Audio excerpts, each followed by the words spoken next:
So చాలామంది students ఎక్కువగా తెలంగాణ, ఆంధ్రప్రదేశ్ ఉన్నటువంటి స్టూడెంట్స్ ఎవరైతే ఉంటారో స్టేట్ గవర్నమెంట్ ఎగ్జామ్స్ కోసం ప్రిపేర్ అయ్యేటువంటి పరిస్థితి కనిపిస్తూ ఉంటుంది. సో మన గ్రూప్ 2, గ్రూప్ 1 లాంటి ఎగ్జామ్స్ కోసం ఇయర్స్ ఎక్కువగా వాళ్ళు స్పెండ్ చేసేటువంటి అవకాశం ఉంటది. 1 ఆర్ 2 అటెంప్ట్స్ ఇచ్చినప్పటికీ success car.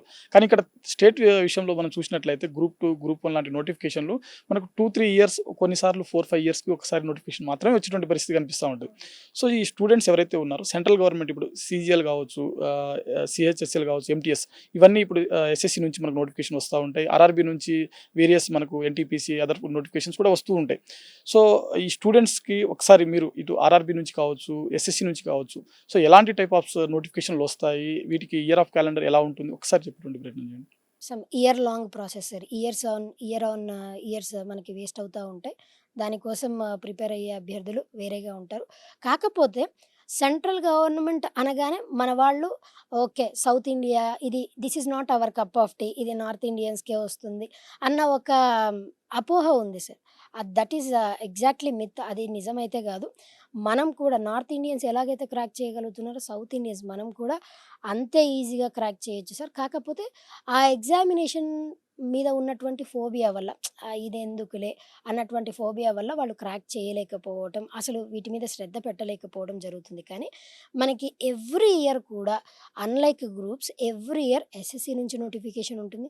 Every year railways నుంచి నోటిఫికేషన్ ఉంటుంది. ఎవ్రీ ఇయర్ ఇంటెలిజెన్స్ బ్యూరో నుంచి ఇట్లా వేరియస్ డిపార్ట్మెంట్స్ నుంచి, వేరియస్ మినిస్ట్రీస్ నుంచి ఎవ్రీ ఇయర్ నోటిఫికేషన్స్ ఉంటాయి. అండ్ సెంట్రల్ గవర్నమెంట్‌లో మనకొచ్చే సాలరీతో కంపేర్ చేస్తే మనకొచ్చేటువంటి ప్రివిలేజెస్, అలవెన్సెస్ ఇవి చాలా చాలా చాలా బెటర్ ఉంటాయి sir compare to state government. అందుకోసమే central government is permanent job. State government కూడా పర్మనెంట్ జాబే. కాకపోతే compare to state government, central గవర్నమెంట్‌లో అలవెన్సెస్ కానివ్వండి, ఇప్పుడు సే ఫర్ ఎగ్జాంపుల్ ఒక రైల్వేలో పనిచేసే అభ్యర్థే ఉన్నారు అని అనుకుందాం. వాళ్ళకి సాలరీ సమ్ 30,000-40,000.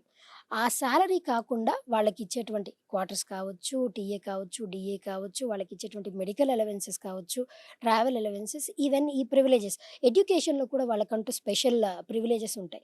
ఈ ప్రివిలేజెస్ అన్నీ కూడా మనకి central government central level of ఎగ్జామినేషన్స్‌లో లభిస్తాయి. Unlike state governments.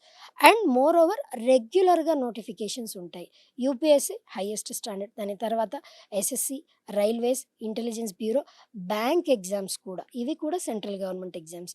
కాబట్టి ఇవైతే తరచుగా రెగ్యులర్‌గా ఎవ్రీ ఇయర్ మనకి నోటిఫికేషన్ ఉంటుంది. స్టూడెంట్స్ ఫోకస్ చేయాల్సింది ఎవ్రీ ఇయర్ ఉండేటువంటి నోటిఫికేషన్.